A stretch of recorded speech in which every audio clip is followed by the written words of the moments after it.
A factory built in just 3 months, 10,000 humanoid robots sold in 5 days, and an extraordinary goal: to place 100,000 robots in people's homes by the end of 2027. That's what Norwegian company 1X Technologies has just revealed to the world, opening the doors of its factory in California, the first of its kind in the United States. The robot is called NEO. It weighs 30 kilos and lifts more than 68, and it's already being manufactured at industrial scale, inside a facility where other robots help build it. In the next few minutes, you'll understand exactly how all of this works, what's at stake, and why this moment could be a turning point in the history of robotics. Want to understand everything? Then watch the video until the end, and I'll explain it all. But first, subscribe to the channel to stay informed about the latest news in robotics. On April 30th, 2026, robotics company 1X Technologies made an announcement that surprised even those who closely follow the industry. Its humanoid robot factory in Hayward, California, is operating at full capacity. The name of the facility is NEO Factory, and it represents, according to the company itself, the first vertically integrated large-scale humanoid robot factory in the United States.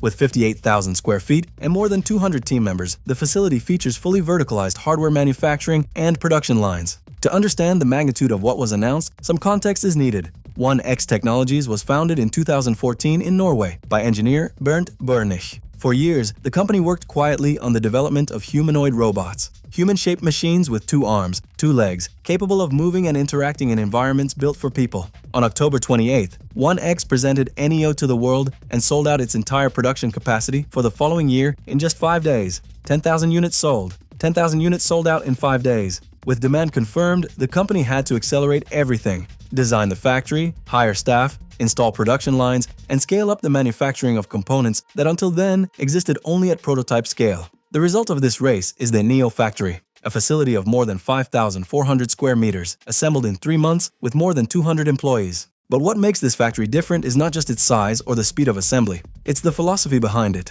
While most robotics companies depend on external suppliers, often Chinese, for critical components like motors and batteries, 1X decided to do everything in-house. Motors, electronics, tendons, batteries, hands, sensors, everything is designed and manufactured inside the factory in Hayward. Furthermore, the company revealed that it already has plans for a second facility in San Carlos, also in California. With the NEO factory in Hayward now online and our San Carlos facility coming online later this year, 1X has the capacity to produce up to 10,000 NEOs per year, with planned increases in automation, expected to scale production toward 100,000 plus units annually by the end of 2027 and 100,000 humanoid robots per year. That's the target, and the detail that few people have yet noticed. Inside this factory, NEO robots are already working, helping to build other robots. But what exactly is the NEO? How does it work on the inside? Picture a small electric motor, the size of a soda can, but extremely powerful for its size. Now think about the fact that for a robot like NEO to function, you need dozens of these motors working simultaneously, one in each joint of the body.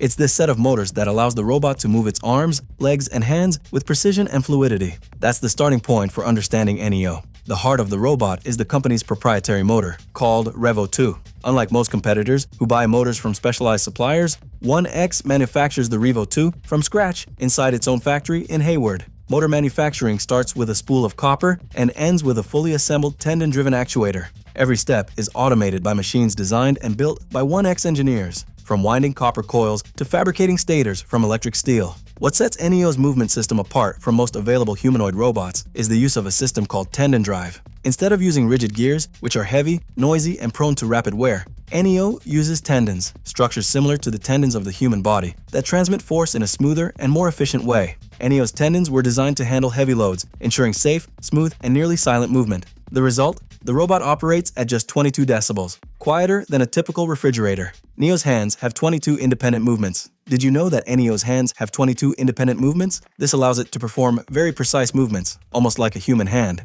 On top of that, these hands can feel. Sensors distributed throughout the structure perceive pressure when gripping something, so the robot knows exactly how much force to use. The battery is also manufactured in-house with aerospace-grade cells. The battery management system samples the state of charge 100 times per second, about 100 times faster than conventional commercial batteries. This enables real-time monitoring and contributes to the robot's safety in domestic environments. NEO's brain, called NEO Cortex by the company, is powered by the NVIDIA Jetson Thor chip, a high-performance processor designed specifically for robotics and embedded artificial intelligence. This integration enables powerful, real-time artificial intelligence inference directly on the robot for safety-critical functions, perception, reasoning, and decision-making, without relying on cloud computing. In other words, the robot doesn't need the internet to think. All image and sound analysis and decision-making happens locally, which is essential for it to function safely and responsively in a real home. To see and hear its environment, NEO features 2 stereo cameras of 8.85 megapixels each, operating at 90 frames per second, along with directional microphones that identify the source of sounds.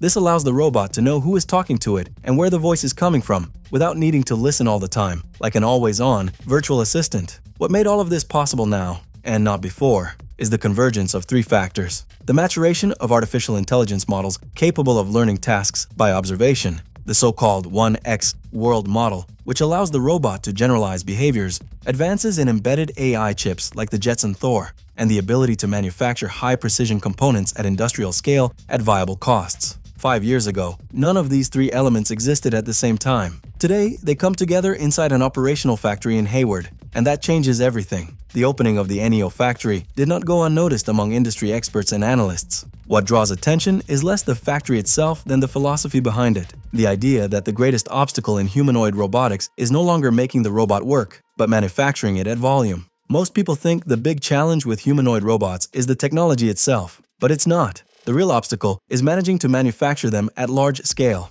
Building a prototype is relatively easy. The hard part is setting up a factory capable of producing thousands of them with quality and consistency. That's exactly what 1X set out to do. From a technical standpoint, however, not everything is perfect. Experts point out that, despite the progress, humanoid robots still operate in only a few test sites, performing a limited number of tasks, and with performance levels that traditional industrial robots already had more than 10 years ago. In other words, the industry still needs to prove that these robots can work reliably for extended periods without constant supervision.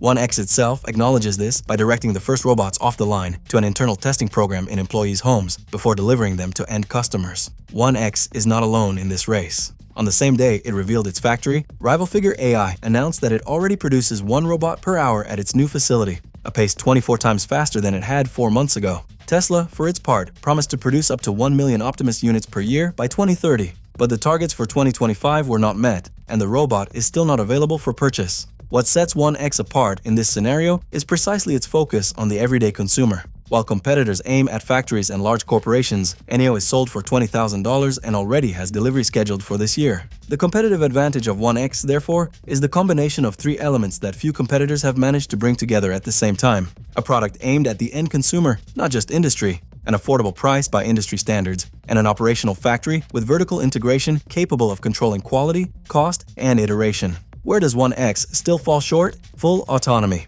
The current NEO system still relies on remote human supervision for tasks the robot hasn't learned to do on its own. The company acknowledges that full autonomy is a long-term goal, not a 2026 one. What is happening in Hayward, California, is not just the opening of a factory. It's the first time in history that a company has put into operation an industrial production line to manufacture humanoid robots for domestic use, with proprietary components, planned scale, and a confirmed delivery date. 1X. Technologies did in 3 months what many startups spend years trying to do. It moved from prototype to real manufacturing. If the plans come to fruition, the world could have 100,000 humanoid robots being manufactured per year by the end of 2027. That doesn't guarantee that all of them will reach people's homes working as promised. The challenges of reliability, autonomy, and safety are real. But the barrier that separated robotics from consumer product at scale has been, for the first time, crossed with an operational factory and open pre-orders. The question that remains, and that no expert can answer with certainty, is this. When a $20,000 humanoid robot starts showing up in the homes of real people, performing everyday tasks autonomously,